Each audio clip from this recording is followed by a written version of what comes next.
Baptism వలన మరణంలో పాలు పొందుటకై ఆయనతో కూడా పాతి పెట్టబడితిమి. తలలు వంచుకుందాం, ప్రార్థన చేసుకుందాం. దయగలిగిన మా తండ్రి, గొప్ప దేవ, ఈ ఉదయకాల సమయం నీ పరిశుద్ధ ఆదివారంలో మేమందరంలో చేరి నిన్ను ఆరాధించేటటువంటి కృపను మాకు అనుగ్రహించినందుకు వందనాలు చెల్లించుకుంటున్నాం.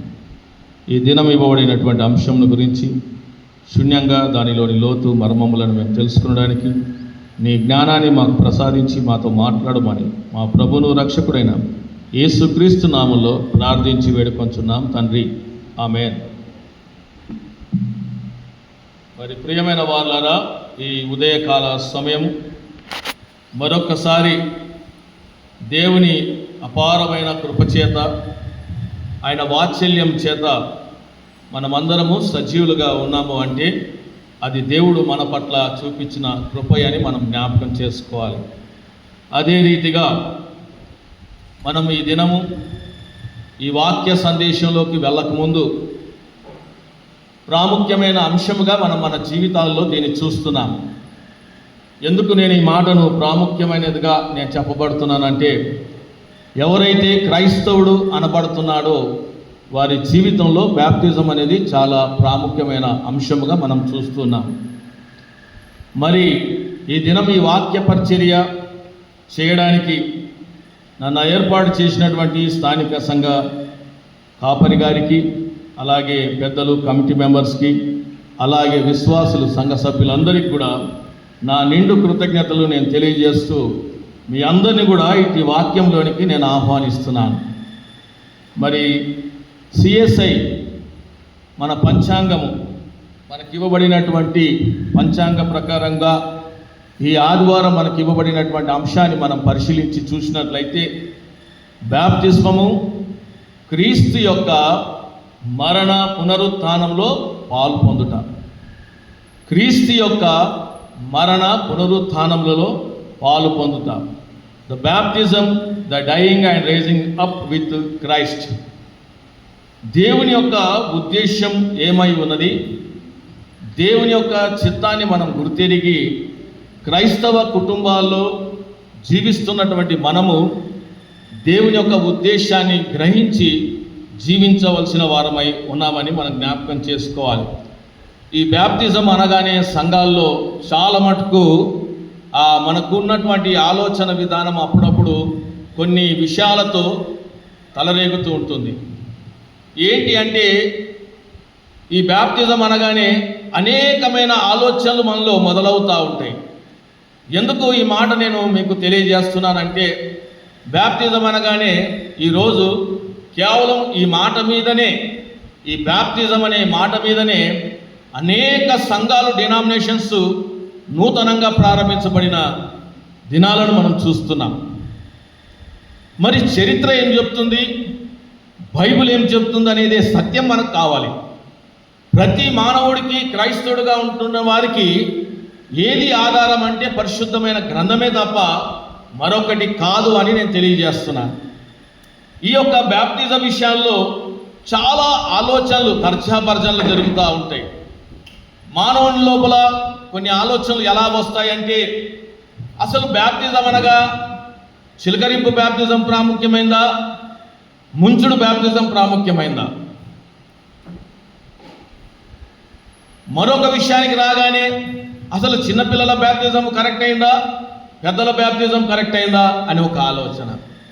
మరి బ్యాప్టిజము ఏ వయసులో మేము తీసుకోవాలి అనే ఒక ఆలోచనతో కూడినటువంటి అర్థం కాని ఆలోచనతో మానవుడు సతమతమవుతున్నటువంటి దినాలలో మనం చూస్తూ ఉన్నాం. మరి చర్చ్ ఆఫ్ సౌత్ ఇండియా మనకున్న నియమాలలో మనం ఆలోచన చేస్తే, దీనికి ముందుగా ఈ ఆచారము, ఈ విధానము, దీని ప్రారంభ దశ ఎక్కడి నుంచి వచ్చింది అనేది మనం ఆలోచన చేస్తే, ఈ దినం మనం ఆచరిస్తున్నటువంటి ఈ సంస్కారాలు ఆర్సిఎంలో, రోమన్ క్యాథలిక్లో చూసినట్లయితే మొదటిగా 7 సంస్కారాలను వారు ఆచరించేవారు. 7 సంస్కారాలను ఆచరించేవారు. ఆ 7 సంస్కారాలు కూడా ఏమిటంటే, పరిశుద్ధ బ్యాప్టిజం ఒకటి, నిర్ధారణ ఒకటి, పరిశుద్ధ సమభాక్తం ఒకటి, అభిషేకము ఒకటి, పశ్చాత్తాపము ఒకటి, పరిశుద్ధ వివాహము ఒకటి, మరణ వ్యవస్థలో ఉన్న వారికి నూనె రాసి ప్రార్థించడం అనేది వారు నియమించుకున్నటువంటి 7 సంస్కారాలను వారు ఆచరించేటటువంటి వారు. అలాంటి ఆచరణలో ఉన్నటువంటి ఈ సంస్కారాల విషయంలో మరి చాలా మటుకు ఒక ఆలోచనయుక్తంగా ఆలోచించి ఏం జరిగిందంటే, రిఫర్మేషన్ కాలంలో మార్టిన్ లూథర్ గారు లేఖనాలను జాగ్రత్తగా పరిశీలించి ఆ పిదప సంఘ పెద్దలు, వేదాంత పండితులు, ఆ యొక్క పితరులు, ఆనాటి కాలంలో ఉన్న వారు అందరూ కూడా పరిశీలించి వారు మనకు 2 సంస్కారాలను ప్రాముఖ్యమైనదిగా తీసుకొని రావడం జరిగింది.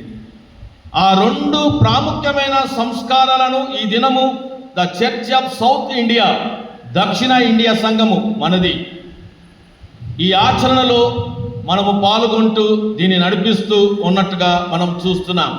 ఈ 2 ఆచరణలో ఉన్నటువంటి ప్రాముఖ్యమైనది ఏంటంటే, మొదటిది బాప్తిస్మము, అది ఈరోజు మనము మాట్లాడుకోవాల్సిన అంశమై ఉన్నది. రెండవది పరిశుద్ధ ప్రభు భోజన సంస్కారం, ఈ అంశము వచ్చే ఆదివారం మనకు ఇవ్వబడి ఉన్నది. ఈ 2 చాలా ప్రాముఖ్యమైనటువంటిగా మనము చూస్తూ ఉన్నాం. అయితే బాప్తిస్మ సంస్కారం అను మాటను మనం గుర్తు చేసుకున్నప్పుడు ఇంగ్లీష్ భాషలో దీన్ని ఏమంటారంటే సాక్రిమెంట్ అంటారు. మరి సాక్రిమెంట్ అనే మాట లాటిన్ భాషలో నుండి, ఆ లాటిన్ భాషలోని సాక్రిమెంటల్ అనే ఒక పదము నుండి అది ఇవ్వబడింది. మరి దానిని ఇంగ్లీష్లో మనము చెప్పాలంటే దాని సాక్రెట్ అనే ఒక మాటను మనం చూస్తాం. ఈ మాటకు అర్థం ఏంటంటే పవిత్రత, పవిత్రమైనది అని. రెండవ కోణంలో దీన్ని మనం ఆలోచన చేస్తే మిస్టోరియన్ అనే ఒక మాట ద్వారా నుండి వచ్చినటువంటి ఇంగ్లీష్లో మిస్టరీ అనే ఒక మాటతో చెప్పబడుతున్నది. ఈ యొక్క మాటకున్న అర్థం ఏంటంటే రహస్యమైన. ఈ 2 విషయాలను మనం వివరించి చెప్పుకోవాలంటే, సాక్రమెంట్, ఈ సాక్రమెంట్ అంటే సంస్కారము, అది పవిత్రమైనది. అట్ ద సేమ్ టైం మనం చూస్తున్నట్టుగా సాక్రమెంటు మిస్టోరియన్ అనగా దేవుని యొక్క అద్భుతమైన కృప రహస్యంగా సంస్కారంలో మానవునిగా మనకు నింపబడుతున్నది బాప్తిజంలో. ఈ విషయాలను మనం ఇక్కడ చూస్తున్నాం. కాబట్టి దేవుని యొక్క కృప సంస్కారాల ద్వారా మనకు లభ్యమవుతుందని ఆనాటి వేదాంత పండితులు ఆ యొక్క అభిప్రాయాలను మనకు జ్ఞాపకం చేస్తూ ఉన్నారు. ఇక మనకు ఇవ్వబడిన అంశంలోనికి మనం వస్తే, మరి బ్యాప్తిజం అనే మాటను మనం గుర్తు చేసుకుంటూ ఉండగా గ్రీకు భాషలో బ్యాప్తిజంనకు వాడబడిన పదం ఏంటంటే బ్యాప్టిజో. ఈ బ్యాప్టిజో అనే మాటకు ఇంగ్లీష్లో తర్జుమా చేస్తారు. 2 మాటలుగా దీన్ని విభజింపజేయడం జరిగింది. ఒక మాటలో ఉన్నటువంటిది ఏంటంటే డిప్. మనం అప్పుడప్పుడు మన పూర్వీకులను మనం చూస్తాం ఈ డిప్ అనే విషయంలో.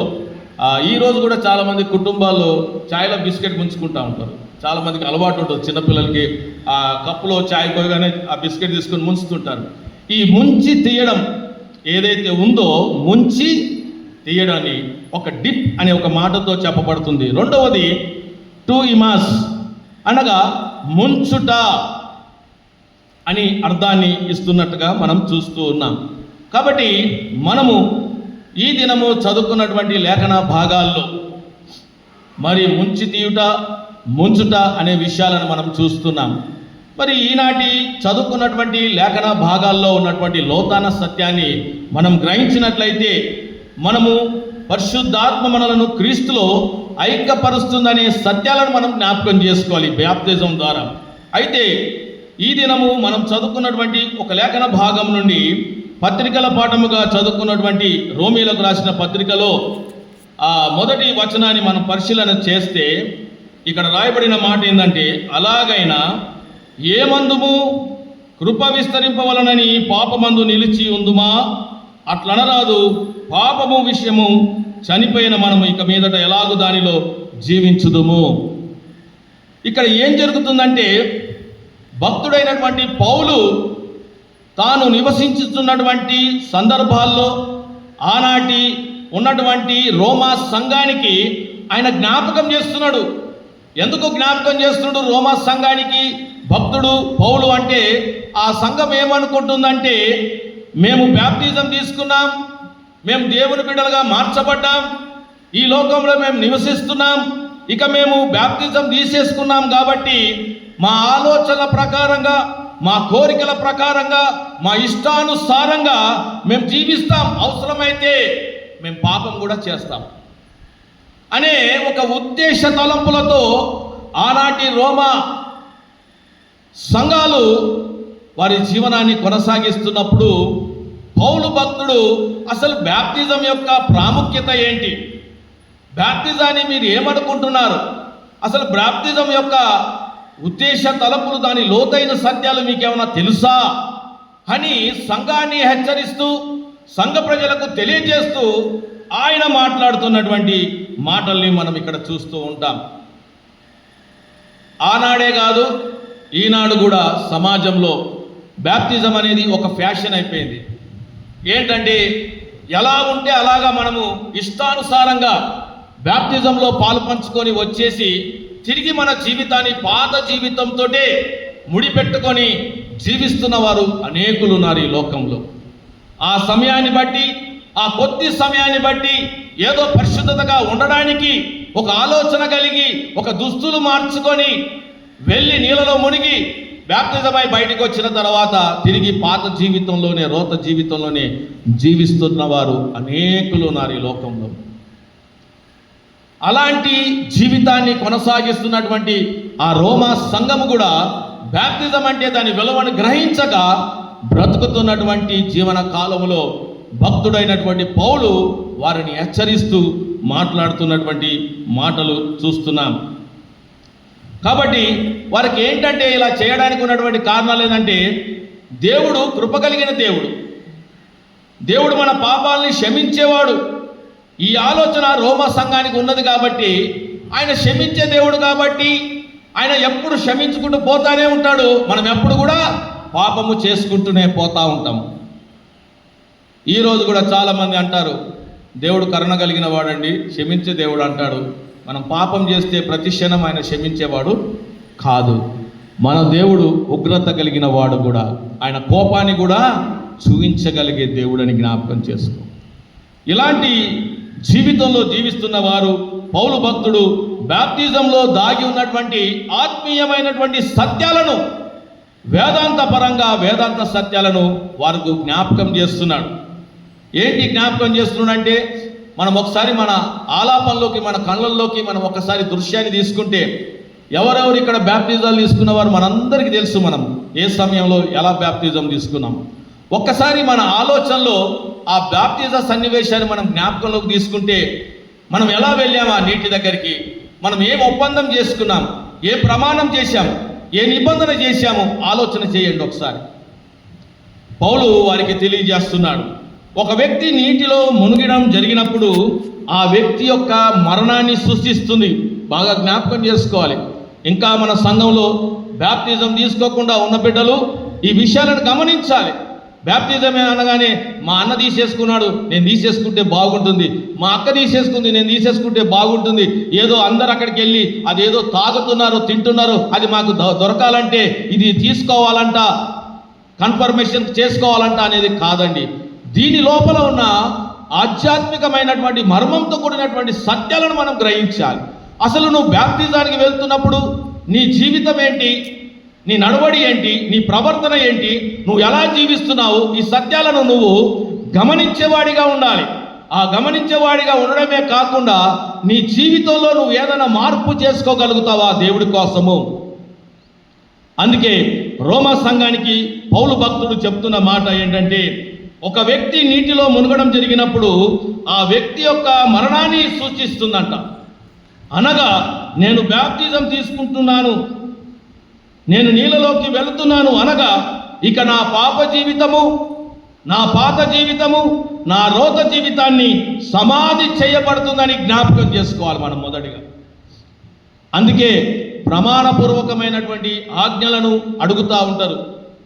నీవు యేసుక్రీస్తుని నీ సొంత రక్షకుడిగా, నీ దేవునిగా, నీ ప్రభువుగా నువ్వు అంగీకరించుచున్నావా అంటే అప్పుడు మనం ఏదో పుస్తకంలో రాసి ఉండి చేతిలో పెన్నుతో రాసుకొని అలాగే నేను అనుసరించుచున్నాను అని చెప్పడం కాదు.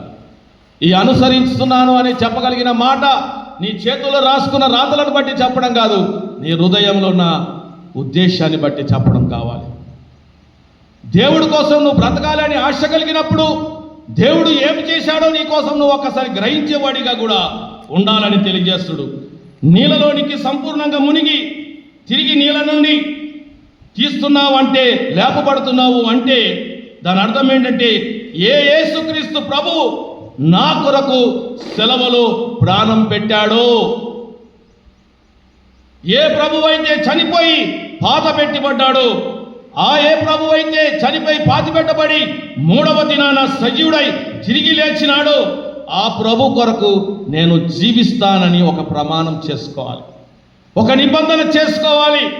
ఆ ప్రభువు ఇచ్చే నూతనమైన హృదయం జీవితము అందుకొని ఇక ఈ లోకంలోనికి వెళ్ళి ఆ ప్రభు యొక్క మహిమ కొరకు నేను బ్రతుకుతాను అనే నిర్ణయాన్ని తీసుకొని నీళ్ళ నుండి బయటికి రావడమే బాప్తిజం అని జ్ఞాపకం చేసుకో. మరి ఈ దినము ఎంతమంది మన సంఘంలో బాప్తిజం తీసుకున్న వారు ఉన్నాం మనం బాగా తెలుసు. ప్రతి ఒక్కరికి ఈరోజు ఇక్కడ కూర్చున్న వారిలో అందరికీ తెలుసు. మీరు ఎప్పుడు పుట్టారు అంటే ఖచ్చితంగా చెప్తారు, తారీఖు, నెల, సంవత్సరం అన్నీ కూడా ఖచ్చితంగా చెప్తారు. కానీ నువ్వు ఏ రోజు బాప్తిజం తీసుకున్నావు, దేవుళ్ళు నువ్వు ఎప్పుడు రక్షించబడ్డావు అంటే ఎంతమందికి జ్ఞాపకం ఉంటుందండి? చాలా తక్కువ. ఏమోనండి, అప్పుడు ఆయన ఎవరో ఉండే పెద్ద మనిషి ముసలాయన ఇచ్చిందంటారు, అది ఎక్కడో ట్యాంకులో తీసుకుపోయాడు, లేదంటే ఆటోలో తీసుకుపోయి 15 మందితో నేను కూడా మునిగిన అని చెప్తామే తప్ప క్రైస్తవ జీవితంలో నీ జన్మదినాన్ని ఎంతగా నువ్వు జ్ఞాపకం పెట్టుకోగలుగుతావో, 2వ జన్మనిచ్చినటువంటి ఈ యొక్క దినాన్ని మన జీవితంలో మర్చిపోకుండా పునర్జన్మనిచ్చిన ఆ దినాన్ని దేవుడి ద్వారా పొందుకున్న మనము దాన్ని బాగా జ్ఞాపకం పెట్టుకోవాలి.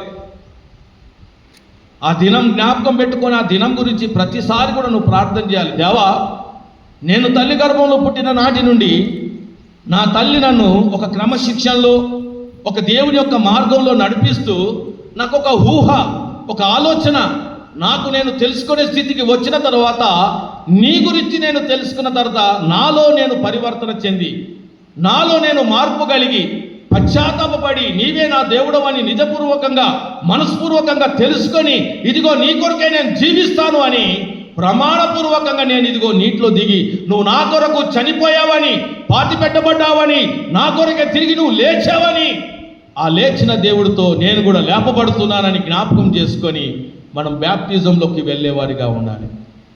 ఒక మాట నేను అడుగుతాను, లేపబడిన క్రీస్తు తిరిగి చనిపోయాడా? చెప్పండి అమ్మా అయ్యలారా. లేపబడిన క్రీస్తు చనిపోయి పాతి పెట్టబడి లేపబడిన దేవుడు 3వ దినం తిరిగి చనిపోయాడా? లేదు. ఈ బ్యాప్టిజం ద్వారా తెలియజేస్తున్న మాట ఏంటంటే, ఏ 3వ దినం అయితే తిరిగి లేచిన దేవుడు ఉన్నాడో ఆయన తిరిగి చనిపోలేదు. కాబట్టి ఏ బ్యాప్టిజంలో నువ్వు మునిగి తేలుతున్నావో, లేపబడుతున్నావో, నీవు తిరిగి నీ పాత జీవితంలోకి నువ్వు వెళ్ళడానికి ఆస్కారం లేదుగా. ఆ పాప జీవితాన్ని, రోత జీవితాన్ని నువ్వు అంటపెట్టుకొని జీవించడానికిగా ఆస్కారమే లేదు. ఎందుకంటే ఆయన చనిపోయి పాతి పెట్టబడి లేచిన దేవుడు, ఆయనకు మరణం లేదుగా. నీవు కూడా నీ జీవితంలో పాప జీవితంలో జీవించే పరిస్థితి నీకుగా ఉండదని జ్ఞాపకం చేసుకోవడానికి బ్యాప్టిజం యొక్క ప్రాముఖ్యతను మనకు తెలియజేస్తూ ఉన్నారు. మరి బ్యాప్టిజంలో మరణ పునరుత్థానంల అనుభవాన్ని మనము చూస్తున్నాం. దేవునితో పాటు, క్రీస్తుతో పాటు మరణ పునరుత్థానంల యొక్క అనుభవాన్ని మనము చూస్తూ ఉన్నాం. ప్రియమైన వారులారా, నీవు వ్యక్తిగతంగా ఒకవేళ బ్యాప్టిజం పొందుకున్న వాడవైతే నీవు క్రీస్తుతో కూడా జీవిస్తున్నావా? ఈ దినం మనం జ్ఞాపకం చేసుకోవాల్సిన మాట నేను మీకు తెలియజేస్తున్నాను. మనం క్రీస్తుతో కూడా జీవిస్తున్నామా అనే సత్యాన్ని మనం గ్రహించాలి. చాలామంది అనుకుంటూ ఉంటారు, మేము ఎప్పుడు బ్యాప్టిజం తీసుకోవాలి, ఏ సమయంలో తీసుకోవాలి, ఏ వయసులో తీసుకోవాలని చాలామంది అనుకుంటూ ఉంటారు. అయితే ఒక వ్యక్తి బ్యాప్టిజం తీసుకోవాలంటే కొన్ని విషయాలను మనం గమనించాలి.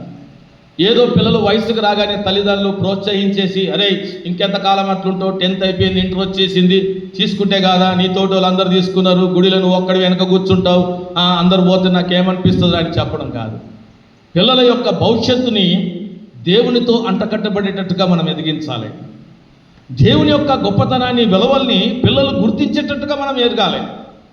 ఏదో నామమాత్రంగా తీసుకునే బాప్తిజం కాదు, కానీ నీ జీవితాన్ని మార్చేదని, నువ్వు ప్రభు కొరకు సాక్ష్యం ఇచ్చేవాడిగా ఉండాలి అని, ప్రభు యొక్క మార్గంలో నడిచేవాడిగా నువ్వు ఉండాలని బిడ్డల్ని మనం ప్రోత్సహించి తెలియపరిచి దేవుని వాక్యంలో ఎదిగించేవారిగా ఉండాలి తప్ప, ఏదో అందరితో పాటు మనం మన పిల్లోడు బాప్తిజం తీసుకుంటే బాగుంటుందనే ఉద్దేశాన్ని మాత్రం మనం కలిగి ఉండొద్దని నేను తెలియజేస్తున్నాను. ఒక వ్యక్తి మొదట బాప్తిజం తీసుకోవాలనుకున్న వ్యక్తి జీవితాన్ని నేను తెలియపరుస్తున్నాను. ఒక వ్యక్తి మొదట నేను పాపిని అని మనం గ్రహించాలి. ఎందుకనగా మన జన్మము పాపతో కూడినటువంటిది. తల్లి గర్భంలోకి వెళ్ళి మనం జన్మించినాం కాబట్టి మనము పాపం చేత ఈ లోకంలోకి వచ్చినాము. ఈ పాపంతోనే మనము జీవితాన్ని కొనసాగిస్తున్నాం కాబట్టి పరిశుద్ధుడైనటువంటి దేవునిలోనికి నువ్వు రావాలి అనుకున్నప్పుడు నువ్వు మొదటిగా ఏం జ్ఞాపకం చేసుకోవాలంటే, నేను పాపిని అని నువ్వు గ్రహించాలి. ఆ పాపిని గ్రహించిన నువ్వు ఎప్పుడైతే పాపిని నువ్వు గ్రహిస్తావో, ఆ గ్రహించిన నువ్వు ఏం చేయాలంటే పశ్చాత్తాపడాలి. దేవా, నా జీవితంలో నేను ఎంతకాలం ఈ పాపంతో నేను ఉంటాను, ఈ పాప విముక్తి నాకు లేదా అని నువ్వేం చేయాలంటే నీ జీవితంలో పశ్చాత్తాపడాలి. ఆ పశ్చాత్తాపడిన వాడివి ఎప్పుడైతే నువ్వు పశ్చాత్తాప పడతావో నీ ఆలోచన విధానాన్ని నువ్వు మార్చుకోవాలి. అవును తండ్రి, నేను మారాలనుకుంటున్నాను, నా జీవితాన్ని నేను మార్చుకోవాలని ఆశ కలిగి ఉన్నాను, నా జీవితాన్ని నీకు సమర్పించుకోవాలని ఆశ కలిగి ఉన్నానని మన ఆలోచన విధానాన్ని, మన మనసును మనం మార్చుకోవడానికి ఇష్టపడే వారిగా ఉండాలి. అలా ఇష్టపడిన వారిగానే కాకుండా మనం మరొక పని చేయాలి. ఏంటంటే, సజీవుడైన దేవుని వైపునకు తిరిగి యేసుక్రీస్తు ప్రభువే నా పాపముల నిమిత్తము శిలువ మీద చనిపోయినాడని, శిలువను మోసినాడని, నన్ను నీతిమంతుడుగా చేయుటకే యేసుక్రీస్తు శిలువలో శాపగ్రస్తుడుగా ఆయన చనిపోయి ఉన్నాడు, వేలాడి ఉన్నాడని, మరణించి ఉన్నాడని మనం జ్ఞాపకం చేసుకోవాలి. అంత మాత్రమే కాకుండా నా పాపముల నిమిత్తం యేసుక్రీస్తు శిలువలో తన ప్రాణాన్ని ధారపోసి ఉన్నాడని, తన విలువైన రక్తాన్ని కార్చి ఉన్నాడని నీవు తెలుసుకున్న నాడు, ఆ ప్రభువే చనిపోయి పాతిపెట్టబడి 3వ దినమున సజీవుడై లేచినాడని నా హృదయంలో, నీ హృదయంలో నేను విశ్వసించి ఆ బాప్తిజం తీసుకుంటున్నాను. అప్పుడు ఆ క్రీస్తు ద్వారా నేను నా పాపములకు క్షమాపణ పొంది ఉన్నానని జ్ఞాపకం చేసుకొని, దేవుడిచ్చేటటువంటి కృపను పొందుకొని క్రీస్తు ద్వారా నీతిమంతులుగా తీర్చబడి ఈ లోకములో ఆ క్రీస్తు కొరకు నేను జీవిస్తానని నిర్ణయం తీసుకుంటారే, ఆ నిర్ణయమే బాప్తిస్తానికి పునాదిగా, దారిగా ఉంటుందని జ్ఞాపకం చేసుకుంటున్నాను. ఇవన్నీ ఆలోచన కలిగిన వాడే బాప్తిజం తీసుకోవడానికి సంసిద్ధుడుగా ఉండాలి. కానీ నేటి దినాల్లో మనం చూస్తున్నాం, బాప్తిజం అంటే మన సంఘాల్లో ఎన్నోసార్లు బాప్తిజాలు జరిగినాయి. అంకెలలో చెప్పుకుంటే 40, 50, 60 మంది వరుస క్రమంలో తీసుకున్న బిడ్డలు ఉన్నారు. కానీ ఈరోజు తీసుకున్న బిడ్డలు ఎక్కడ ఉన్నారు? తిరిగి పాత జీవితంలో గడుపుతున్న బిడ్డల్ని అనేకులను నేను చూస్తున్నాను ఈరోజు డిచ్చిపల్లిలో. ఏమైంది నాన్న, ఆ రోజు తీసుకున్నావు కదా బాప్తిజం అంటే, ఏమున్నదా అన్న, ఏదో ఆ రోజు అందరితో తీసుకున్నా కానీ నాకు అంత పెద్దగా ఇష్టం లేదు. మరి ఏం చేస్తున్నావు? పాత జీవితమే. నువ్వు చేసిన ప్రమాణం ఎక్కడ పోయింది? దేవుడి దగ్గర. నువ్వు మునిగినప్పుడు ఏమనుకొని మునిగావు? నువ్వు నీళ్ళు చల్లగున్నాయి అనుకున్నావా, వెచ్చగున్నాయి అనుకున్నావా, లేకుంటే రోజు బాత్రూంలో చేసిన స్నానం అనుకుని దిగవా? నీళ్ళకున్న పవిత్రతతో నువ్వేం గుర్తించావు? అసలు ఏ గుర్తింపు లేకుండా దిగి లేచి వెళ్ళిపోయి లోకంలో కలిసిపోయిన వారు అనేకులు ఉన్నారు.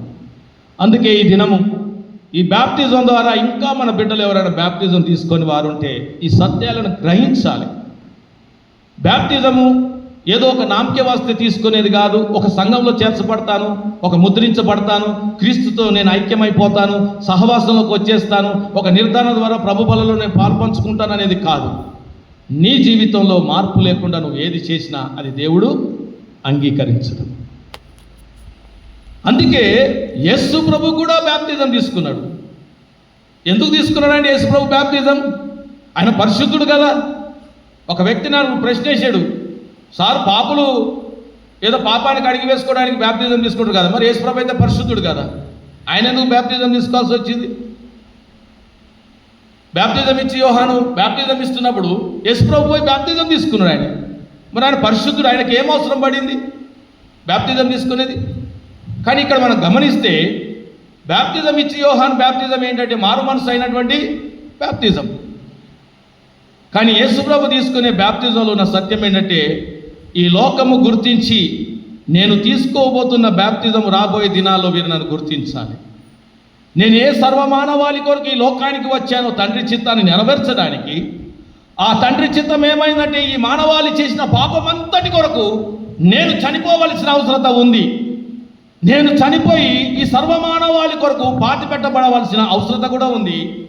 ఈ అవసరత నుండి నేను తండ్రి చిత్తాన్ని బట్టి 3వ దినం లేవవలసిన అవసరత కూడా ఉన్నది.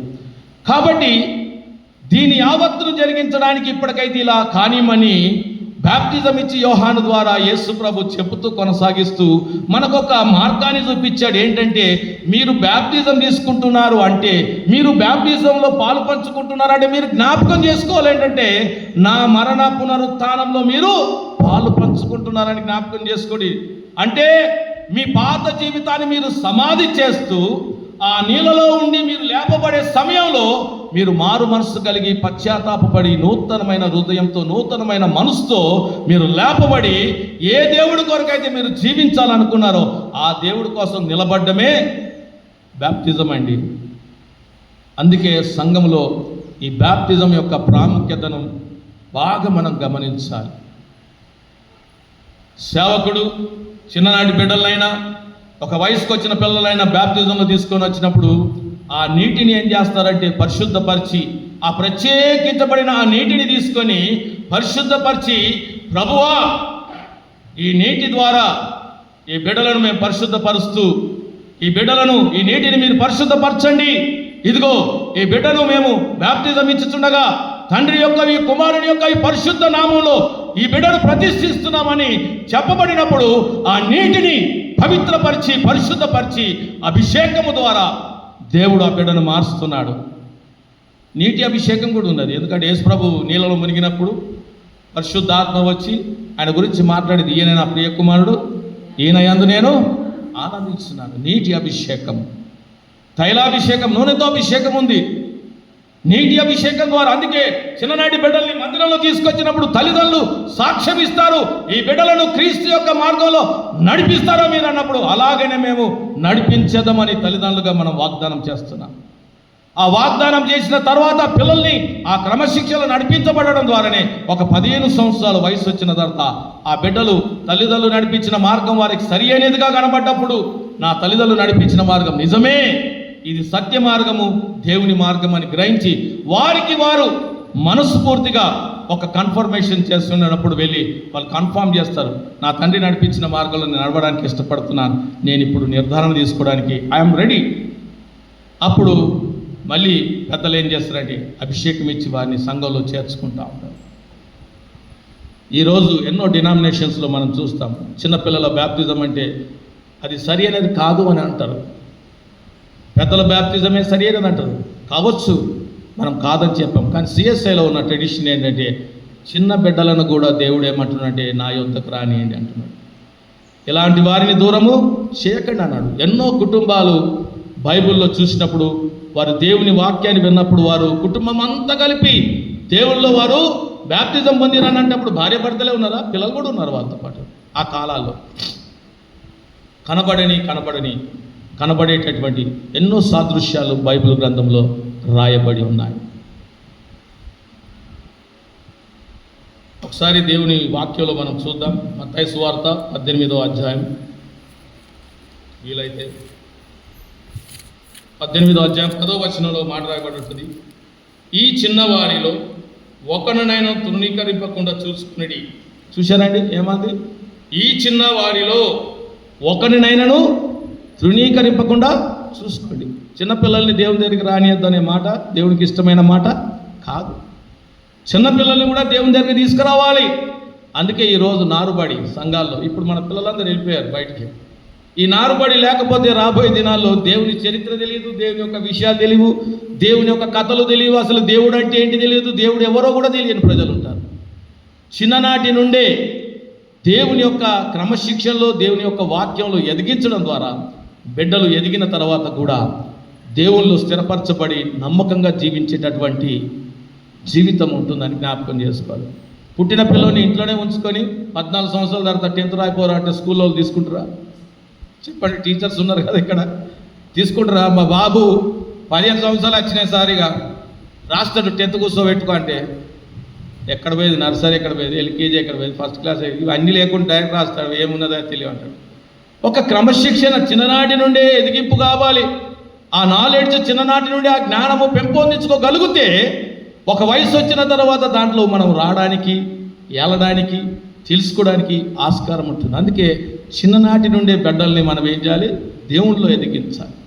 అందుకే ఈరోజు ఈ బ్యాప్టిజ సంగతులు చాలా ప్రాముఖ్యమైన సంగతులు, సంఘానికి చాలా పునాది కలిగిన సంగతులు మనం జ్ఞాపకం చేసుకోవాలి. బ్యాప్టిజం ద్వారా క్రీస్తు మరణ పునరుత్థానములో మనం ఐక్యపరచబడుతున్నామని జ్ఞాపకం చేసుకోవాలి.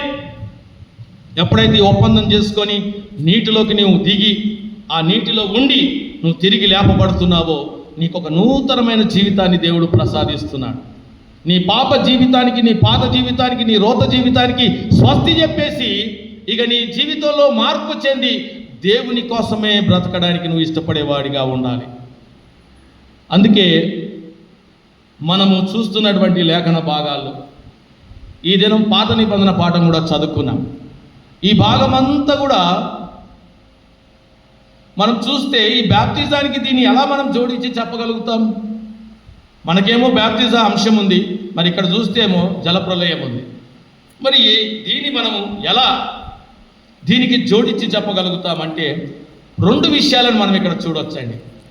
జరుగుతున్నటువంటి సంఘటనలో ఉన్న గొప్ప విషయాలను, లోతైన సత్యాలను మనం గమనించాలి. 1, ఆదికాండము 7వ అధ్యాయం మనం చదువుకున్నాం. దానికి ముందుగా వెళ్తే నోహావు జీవితం ఏంటో మనకు అర్థమవుతుంది. ఒకసారి 6వ అధ్యాయము 8వ వచనాన్ని చూస్తే, అయితే నోహావు యెహోవా దృష్టికి కృప పొందినవాడుగా ఉన్నాడు.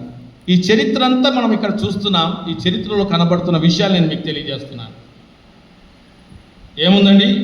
నోహావు యెహోవా దృష్టికి కృప పొందినవాడు. 9వ వచనంలో చూస్తే, నోహావు నీతిపరుడును తన తరములో నిందారహితుడనై ఉండెను. 2 విషయాలు చూసాం. ఏమనుంది? యెహోవా దృష్టికి కృప పొందినవాడుగా ఉన్నాడు. నోహావు నీతిపరుడును తన తరంలో నిందారహితుడై ఉన్నాడు. నోహావు దేవునితో కూడా నడిచినవాడై ఉన్నాడు. అంటే ఆనాడు ఉన్నటువంటి ప్రజలలో, ఆ సృష్టి యావత్తులో నోహావు ఎలా ఉన్నాడంటే ఒక నీతిపరుడుగా ఉన్నాడు. ఈరోజు మన ప్రశ్న, బ్యాప్టిజం తీసుకున్న మనము నోహావు లెక్క ఉన్నామా? ప్రశ్న వేసుకుంటే మనతో సాధ్యం అవుతుందా? మునిగాం కదా దేవుని కోసం నీళ్ళలో, బ్యాప్టిజం తీసుకున్నాం కదా, లోపల కొంతసేపు ఉన్నాం కదా, పుడుగుడు మనగాని ఇట్లా అని తడబడ్డాం, లేపబడ్డాం కదా. లేపబడిన నీవు మంచి దుస్తులు వేసుకొని అందరికీ పూలమాలలు వేసుకొని కనబడి స్వాగతాన్ని తెలియపరుచుకున్నావు కదా. స్వాగతాన్ని తెలియపరుచుకున్న నీవు బ్యాప్టిజం తీసుకున్న నీ జీవితంలో నోహావు లెక్క దేవునితో నువ్వు నడవగలిగావా? ఈరోజు వరకు నడవలేక దేవుని వదిలేసిన వారు అనేకులు ఉన్నారు. కానీ ఇక్కడ నోహావు జీవితం చూస్తే దేవునితో నడిచిన వాడిగా చూస్తున్నాం. 2వ కోణంలో చూస్తే ఈ రీతిగా ఈయన ఉంటుండగా మరోవైపు ప్రపంచం ఎలా ఉందో చూద్దాము ఒకసారి. 11వ వచనం చూద్దాం. 6వ అధ్యాయం 11వ వచనంలో, భూలోకము దేవుని సంధిని చెడిపోయి ఉండెను, భూలోకము బలత్కారముతో నిండి ఉండెను. 12వ వచనంలో చూద్దాం. దేవుడు లోకమును చూస్తున్నప్పుడు అది చెడిపోయి ఉండెను, భూమి మీద సమస్త శరీరులు తమ మార్గమును చెరిపి వేసుకొని ఉండెను. చూశారండి ఎంత ఘోరమైన పరిస్థితి ఇక్కడ ఉంది అంటే, ప్రపంచంలో ఉన్న ప్రజలందరూ కూడా ఒక వైపు ఎలా ఉన్నారంటే దేవునికి విరోధంగా ఉన్నారు. ఒక్క వ్యక్తి మాత్రమే దేవునికి ఇష్టమైన వాడుగా ఉన్నాడు. ఇలా ప్రపంచమంతా ఒకవైపు ఉంటుండగా నోహావు మరోవైపు నీతిపరుడుగా ఉంటుండగా క్రీస్తు యొక్క మరణ పునరుత్థానంలో ఐక్యపరచబడినామని మనం ఎలా చెప్పుకోగలుగుతాం? ఈరోజు కూడా ఆనాటి ప్రజల వలె మనం కూడా లోకంలో లోకం యొక్క విలువలతో రాజీ పడకుండా జీవించగలుగుతున్నామా? లోకంలో ఉన్నటువంటి నేత్రాశ, జీవపు ఆశ, ఇవన్నీ కూడా డంబం, ఇవన్నిటిని మనం వదిలివేసుకొని దేవుని కోసం బ్రతకగలుగుతున్నామా? ఈ విషయాలను మనం పరిశీలించి చూస్తే మరి ఎలా ఈ జీవితము మనకు ఉంటున్నది? నోహావు భక్తుని యొక్క జీవితం ద్వారా తెలియజేయబడుతున్న సత్యాలు. నోహావు దేవుని కృపను పొందినవాడుగా ఉన్నాడు, నీతిపరుడుగా ఉన్నాడు. తన తరములో నిందారహితుడుగా ఉన్నాడు. నోహావు దేవునితో నడిచినవాడిగా ఉన్నాడు. మరి బాప్తిజం పొందిన నీవు నేను దేవునితో నడిచేవాడిగా ఉన్నామా? నిందారహితుడుగా ఉన్నామా? దేవుని కృపను పొందుకున్న వారిగా ఉన్నామా? ఒకసారి మనం పరిశీలించుకోవాల్సిన వారమై ఉన్నాం. మరి దేవుని సన్నిధిని విడిచి లోకముతో కలిసి లోకంలో ఉంటుండగా భూలోకం ఎప్పుడైతే దేవుని సన్నిధిని చెడిపోయి ఉన్నదో, బలాత్కారంతో నిండిపోయి ఉందో, దేవుడు ఒక నిర్ణయం తీసుకున్నాడు. ఏంటి ఆ నిర్ణయం అంటే 6వ అధ్యాయం 7వ వచనంలో చూస్తే, అప్పుడు యెహోవా నేను సృజించిన నరులతో కూడా జంతువులను, పురుగులను, ఆకాశ పక్షులను భూమి మీద నుండకుండా తుడిచివేయుదును. ఏలయనగా నేను వారిని సృజించినందుకు సంతాపము నొంది ఉన్నా. చూశారా? సృష్టిని దేవుడు ఎంత చక్కగా చేశాడంటే, తన స్వరూప్యంలో దేవుడు సృష్టిస్తే, తన పోలికలు సృష్టిస్తే, ఆ పోలికలో ఉన్న మానవుడు దేవుణ్ణి విడిచిపెట్టి జీవించేటటువంటి పరిస్థితి వచ్చేసింది. అలాంటి పరిస్థితి సంభవించినప్పుడు దేవుడు ఒక నిర్ణయం తీసుకుంటున్నాడు. అదే 6వ అధ్యాయం 17వ వచనంలో, ఇదిగో నేనే జీవవాయు గల సమస్త శరీరాలను ఆకాశము కింద నుండకుండా నాశనం చేయుటకు భూమి మీదికి జలప్రవాహము రప్పించుచున్నాను. డిసిషన్ తీసేసుకున్నాడిగా. ఆ డిసిషన్ తీసుకున్న దేవుడు నోహావును పిలుస్తున్నాడు. నోహావు ఎలా రా, ఒక పని చేయి. ఏంటి అంటే, ఒక పడవను సిద్ధం చేసుకో. ఎందుకు దేవా? నేను చెప్పిన మాట విను, నువ్వు పడవను సిద్ధం చేసుకో అన్నప్పుడు నోహావు చాలా దేవుని మాటను అంగీకరించిన వాడిగా, తన చిత్తాన్ని నెరవేర్చేవాడిగా నోహావు ఏం చేశాడంటే ప్రారంభించాడిగా. లోకమంతా నోహాను చూసి నవ్వుతున్నది. జలప్రలయం అంట, నీళ్ళు వస్తాయంట, పొంగుతుందంట, మనం చచ్చిపోతామంట. వీడు చెప్తున్నాడు, మనం వినాలి ఇప్పుడు అని. ఇది ఒక్క రోజులో జరిగే పని కాదు, వారంలో జరిగే కాదు, నెలలో జరిగే పని కాదు. ఆయన చేస్తున్న ఆ కాలము చూస్తే చాలా వింతగా అనిపిస్తుంది మనకు. ఎన్ని నెలలు, ఎన్ని రోజులు, ఎన్ని సంవత్సరాలు చేస్తున్న కొలిది అందరూ ఆయన చూసి హేళన చేస్తూ నవ్వుతున్నారు. దేవుడు చెప్పిన మాటకు లోబడ్డాడు. బాప్తిజం తీసుకున్నవాడు ఎలా ఉండాలంటే దేవుని మాటకు లోబడేవాడిగా ఉన్నాడు. నోహావు జీవితంలో దేవుడికి లోబడ్డాడు కాబట్టి దేవుడు చెప్పిన చిత్తాన్ని నెరవేర్చడానికి ఆయన ఇష్టంగా ముందుకు వచ్చి ఆ పనినంతా చేసినప్పుడు అన్నిటినీ తీసేసుకో, జతలుగా లోపలికి వెళ్ళిపో. నీ కొడుకులు, నీ కోడళ్ళు, నీ భార్య, నీవు అందరూ వెళ్ళిపో. కానీ నువ్వు ఒకటి చెయ్యి, ఈ లోకానికి ఒక మాట చెప్పు. దేవుని ఉగ్రత వస్తుంది, జలప్రలయం వచ్చి మీరు అందరూ చనిపోతారని చివరి క్షణం వరకు కూడా నువ్వు చెప్పు అన్నప్పుడు నోహావు ప్రతిదినము తన పని చేసుకుంటూ పనిముట్లతో తన పనిలో ఉంటూ కూడా ప్రజలకు తెలియజేస్తూ ఉన్నాడు. అపాయం వస్తుంది, ప్రమాదం వస్తుంది, మారండి, మారు మనసు పొందండి, పశ్చాత్తాపపడండి, దేవుని మాటకు లోబడండి అని చెప్పుతున్నా కూడా ప్రజలు పెడచెవు పెడుతూనే వచ్చారు. చెప్పే సువార్తను నోహావు చేస్తూనే ఉన్నాడు. చివరి గడియ వరకు కూడా, తలుపు మూసేంత వరకు కూడా ప్రజలకు తెలియజేస్తూనే వచ్చాడు. అప్పుడు అన్నాడు దేవుడు, ఇక వదిలేయి, నీ పని ముగిసింది, నా పని ప్రారంభము కానున్నది. తలుపు వేసే ఓడకు.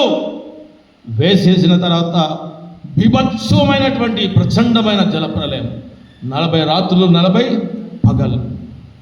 ఎత్తైన కొండలు కూడా ఆ నీటిలో మునిగిపోయాయంట కనబడకుండా.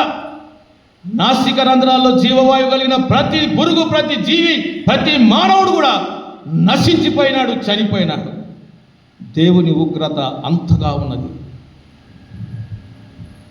ఎందుకు దేవుడు ఇలా చేయగలిగాడంటే, ఆనాడు ఉన్న ఆ పాప భూయిష్టి కలిగిన ప్రజలను నీటితో కడిగి వేసినాడు. మన పాపాన్ని కూడా ఎప్పుడైతే నీటిలోకి నువ్వు వెళ్తున్నావో దేవుడు ఆ నీటితో ఆ పాపాన్ని కడిగి వేస్తున్నాడు. జ్ఞాపకం చేసుకో. ఆ నీటి మధ్యలో ఆ పడవ మీద నీళ్లు, కింద నీళ్లు బ్యాప్టిజముకి సాదృశ్యంగా ఉన్నది. నీళ్ళలో వారు ఉన్నారు. ఆ నీళ్ళలో ఉన్నటువంటి కుటుంబము ఎలా ఉంది ఒకసారి జ్ఞాపకం చేసుకోండి. ఆ పడవలో ఉన్న కుటుంబము, ఏ ఓడలో అయితే కుటుంబం ఉందో వాళ్ళు ఎలా ఉన్నారో ఒకసారి జ్ఞాపకం చేసుకోండి. వాళ్ళని మన మదిలోకి తీసుకొని వస్తే మనకు చాలా సంతోషం వస్తుంది. ఎందుకంటే అక్కడ వాళ్ళు ఎలా ఉన్నారు, వాళ్ళ పరిస్థితి ఎలా ఉంది. ఆ ఓడ దేనికి సాదృశ్యం అంటే క్రీస్తుకు సాదృశ్యం. క్రీస్తులోనికి ఎవరైతే వస్తారో, ఎవరైతే ఆయన మాట వింటారో, ఎవరైతే ఆయన చిత్తానుసారంగా జీవిస్తారో వారు రక్షింపబడతారు. నమ్మి బాప్తిజం తీసుకున్నవాడు రక్షింపబడును, నమ్మని వానికి శిక్ష విధి. ఇక్కడ నమ్మిన వాడు ఎవడు? నోహావు తన కుటుంబంతో సహా పడవలోకి వెళ్ళాడు, యేసులోకి వెళ్ళాడు. ఓడానే యేసులోకి వెళ్ళి సురక్షితంగా రక్షింపబడ్డాడు. నమ్మని ప్రజలందరూ కూడా జలప్రలయంలో నాశనానికి గురైపోయారు.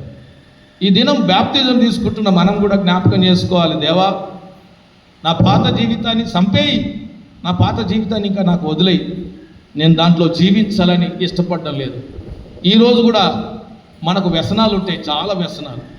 ఈ వ్యసనాల ద్వారా కూడా మనం బాప్తిజంలోకి వచ్చి కూడా తిరిగి దాన్ని మానేసుకోకుండా ఉంటాం. దేవుడు వాటిని అంగీకరిస్తున్నాడా? జ్ఞాపకం చేసుకోవాలి. చిత్తమైతే, దేవుని చిత్తమైతే ఇది నా నుండి దూరం చేసేయి. ఒక దినం కాకపోతే, ఒక సంవత్సరం కాకపోతే, దేవుడు మనకిస్తున్న సంవత్సరాల కొద్దికి మనకున్న చెడు వ్యసనాల్ని మర్చిపోవడానికి మనం ప్రయత్నం చేయాలి. ఇక్కడ ప్రజలు దేవునికి ఇష్టం లేని వారిగా ఉండడం ద్వారా వారందరినీ కొట్టివేసినాడు, తీసివేసినాడు. కాబట్టి పాపమును ఏం చేశాడంటే నీటి ద్వారా, జలప్రలయం ద్వారా కడిగి వేసినాడిగా. ఆ ఓడ ఎవరంటే క్రీస్తుకు సాదృశ్యంగా ఉంది. ఓడ లోపల ఏముందంటే సంతోషం ఉంది, సమాధానం ఉన్నది, సహవాసం ఉన్నది, ఆనందం ఉన్నది. ఓడ బయట ఏముంది అంటే భయం ఉన్నది, అర్థం కాని పరిస్థితి ఉంది, మరణం ఉన్నది. ఈరోజు ఈ లోకంలో ఏముందంటే భయం ఉన్నది, అర్థం కాని పరిస్థితి ఉంది, మరణం ఉంది. నువ్వు ఎప్పుడైతే క్రీస్తులోనికి రాగలుగుతావో అప్పుడు నీకు సంతోషం ఉంటుంది, సమాధానం ఉంటుంది, ఐక్యత ఉంటుంది, సహవాసం ఉంటుంది. జ్ఞాపకం చేసుకోవాలి. ఈరోజు ప్రపంచమంతా మరణాన్ని చూస్తుండగా దేవుని నమ్మిన బిడ్డలు దేవుని ఓడలో స్తుతించడం ద్వారా జీవితాన్ని వారు ఎలా మార్చుకున్నారంటే దేవుని ద్వారా ఆశీర్వాదంలోనికి మార్చుకున్నారు. దేవునికి స్తోత్రం చెప్దాం. హల్లెలూయా. ఆశీర్వాదంలోనికి మార్చుకున్నారు. ఈ దినము నీ జీవితాన్ని కూడా దేవుడు ఆశీర్వాదంలోకి మార్చడానికి ఇష్టపడుతున్నాడు. అయితే నువ్వు బాప్తిస్వానికి పోవడానికి సిద్ధపడుతున్నప్పుడు నీ జీవితాన్ని మార్చుకోవడానికి నువ్వు ఇష్టపడుతున్నావా? జ్ఞాపకం చేసుకో. అందుకే ఈ దినము చదువుకున్నటువంటి సువార్తల పాఠంలో మనం చూసినట్లయితే దేవుని కొరకు ఎవరైతే ఫలించాలనుకుంటారో వారు ఏం చేయాలంటే చచ్చిపోవాలి. ఈ పాఠం యొక్క ఉద్దేశం, తలంపు, సత్యం ఏంటంటే ఎవరైతే దేవుని కోసం ఫలించాలనుకుంటారో వారు ఏం చేయాలంటే దేవుని కోసం సావాలి. అంతే. కొందరు అంటారు అప్పుడప్పుడు, ఏనాడో చచ్చిపోయినా సార్ అంటారు. ఎందుకు అలా మాట్లాడుతుంటే, ఆయన కాదు సార్, ఒకప్పుడు నేను చాలా భయంకరుణ్ణి సార్. ఈ చేతుల్లో బాంబులు పట్టిన ఈరోజు నేను బైబిల్ పట్టాను. తిరిగి నేను బాంబులే పడితే ఈ ప్రజలే ఉండరు, ఈ కుటుంబాలే ఉండరు, ఈ వ్యక్తులే ఉండరు. దేవుడు నన్ను రక్షించుకున్నాడు కాబట్టి బాంబులు పట్టిన చేతిలో ఏముంది? బైబిల్ ఉంది. ఆయన ఇక లేడు సార్, చచ్చిపోయాడు. ఆయనకు అడ్రస్ లేదు సార్, ఇప్పుడున్నోడికి అడ్రస్ ఉంది. ఏంటి అడ్రస్ అంటే క్రీస్తు సన్నిధి, దేవుని సన్నిధి. ఈరోజు కూడా ఒక పండగ జరుగుతుంది. వార్తల పాఠంలో మనం చూస్తే ఒక పండుగ సమయంలో అక్కడ ఆరాధన కొరకు వచ్చిన వారిలో అన్యులు కూడా ఉండవలసిన వారు అక్కడికి వచ్చారు. చూస్తున్నాం. గ్రీకు దేశస్థులు ఆరాధించడానికి రావడం, యేసు ఎవరో చూడడానికి వారికి ఇష్టమై అక్కడికి వచ్చినట్టుగా మనం చూస్తున్నాం. అయితే యేసు ప్రభుల వారు తన శిష్యులకు జ్ఞాపకం చేస్తున్నటువంటి మాటలను మనం ఇక్కడ చూస్తున్నాం. ఏంటి ఆయన తెలియజేస్తున్నటువంటి మాటలు? ఏం జరుగుతుంది ఇక్కడ అనే విషయాన్ని మనం పరిశీలించినట్లయితే, మరి యేసు క్రీస్తు ప్రభుల వారు తన శిష్యులకు జ్ఞాపకం చేస్తున్నాడు. దేని గురించి జ్ఞాపకం చేస్తున్నాడంటే, మనం నిత్యం చూస్తున్నటువంటి గోధుమ గింజ గురించి. ఇక్కడ చక్కటి మాటలు రాయబడి ఉంది, ఒకసారి చదువుదాం. మనం ఏముందంటే 24వ వచనంలో, గోధుమ గింజ భూమిలో పడి చావకుండిన ఎడల అది ఒంటిగానే ఉండును, అది చచ్చిన ఎడల విస్తారంగా ఫలించదు. నిజమే, మనం పెట్టేటటువంటి మొక్కను కూడా మనం చూస్తాం. అది ఎప్పుడైతే ఆ గింజ పడేసి మట్టి కప్పబడి ఉంటుందో, అది నిరుపయోగంగా మట్టిలో ఉండిపోయి దాని మీద ఉన్న పొట్టు రాలిపోయి అది చనిపోయినట్టుగా లోపలికి వెళ్ళిపోయి అంత క్షీణించిపోయినట్టయితే మనం అనుకుంటాం, అయ్యో ఇదంతా ఇట్లా అయిపోతుంది అనుకుంటాం. అయిపోయిన దాంట్లోకి వెళ్ళి ఏం మొదలు వస్తుంది? చిగురు మొదలవుతుంది. దేవునికి స్తోత్రం.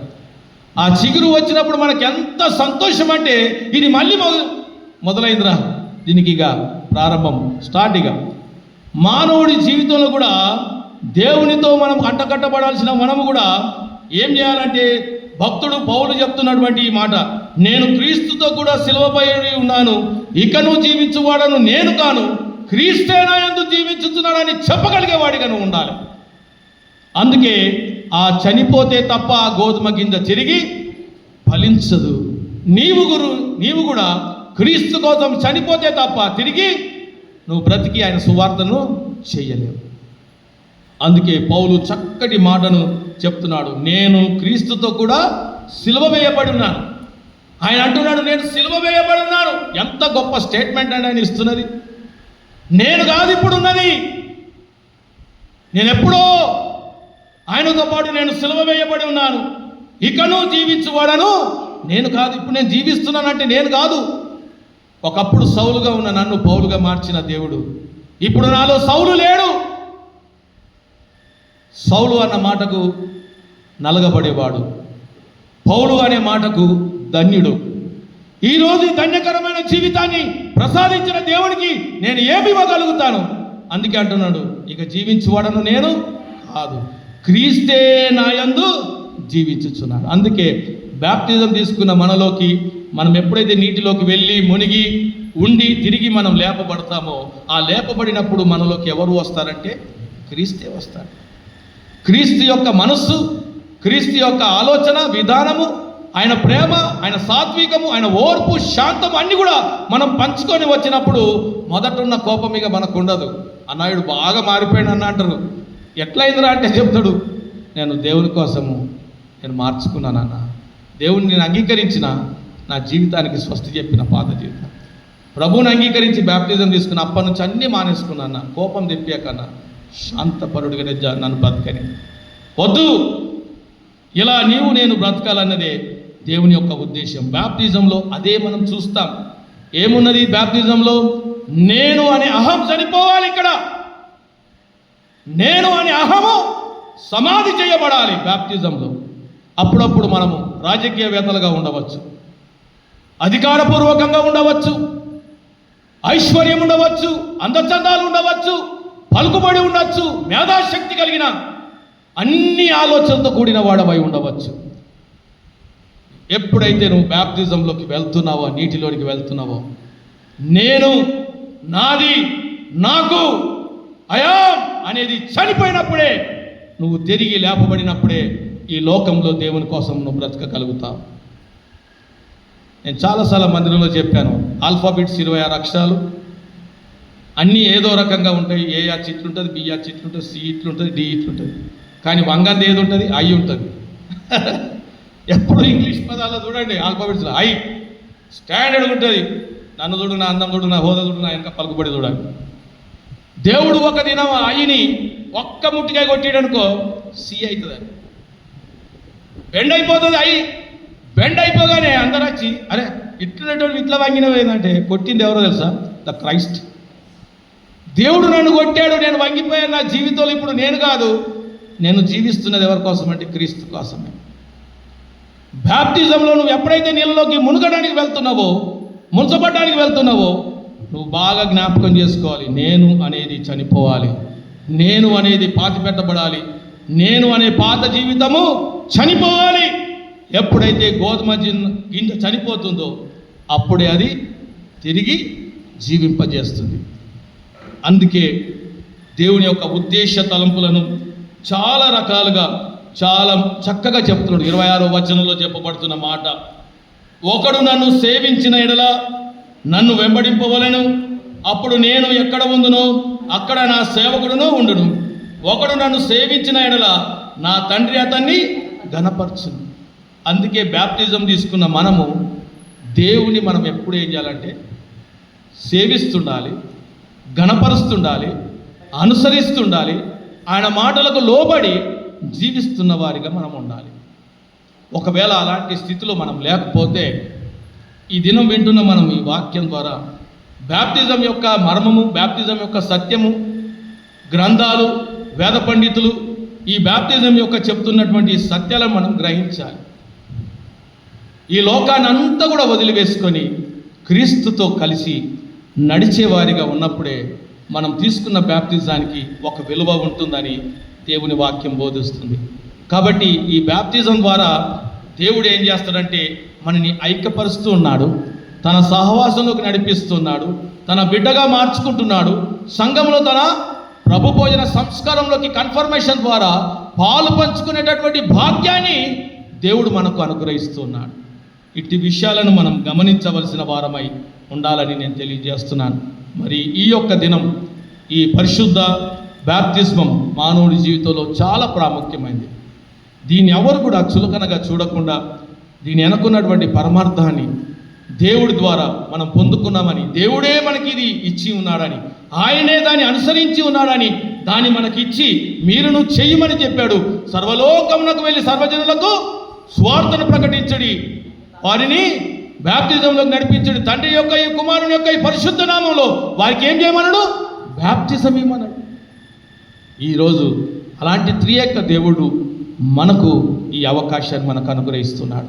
కాబట్టి ఎవరు కూడా ఈ బ్యాప్టిజాన్ని రాబోయే దినాల్లో మన సంఘంలో మన బిడ్డలు ఎవరైతే తీసుకోబోతున్నారో ఎవరు కూడా దీన్ని చులకనగా చూడకుండా ఒక పవిత్రమైనదిగా, ఒక రహస్యంగా దేవుని యొక్క కృపను మనం పొందుకుంటున్నామని జ్ఞాపకం చేసుకొని ఆ నీటిలోకి వెళ్ళినప్పుడు పాత జీవితాన్ని చంపివేసుకొని నీటిలో నుండి తిరిగి లేపబడుతున్నప్పుడు క్రీస్తుతో నూతనమైన ఆలోచన స్వభావాలతో లేచి ఒక నూతనమైన జీవితంతో ఈ లోకంలో జీవించడానికి దేవుని యొక్క సహాయాన్ని కోరుకుందాం. అటువంటి సహాయాన్ని త్రియేక దేవుడు మనందరికీ అనుగ్రహించును గాక. తలలు వంచుకుందాం, చిన్న ప్రార్థన చేసుకుందాం. పరిశుద్ధుడైన మా దేవ, పరలోకపు తండ్రి, ఈ ఉదయకాల సమయంలో తండ్రి నీ ద్వారా, నీ ఆత్మ ద్వారా నింపబడి మాట్లాడుతున్న ఈ మాటలు మేమందరం విని ఉన్నాం తండ్రి. ఈ పరిశుద్ధ బ్యాప్తిజంని మేము చులకనగా చూడకుండా ఈ బాప్తిజంలోని పవిత్రతను మేము గ్రహించి మా హృదయాలను, మా మనస్సును ప్రభువా నీ వైపుకు తిప్పుకొని ఆ పవిత్రమైన జీవితంలో పరివర్తన చెంది మేము జీవించటం నీ కృపా సహాయం మాకు దయచేయమని మా ప్రభువును రక్షకుడైన యేసుక్రీస్తు నామంలో ప్రార్థించి వేడుకొంచున్నాం తండ్రి. ఆమేన్.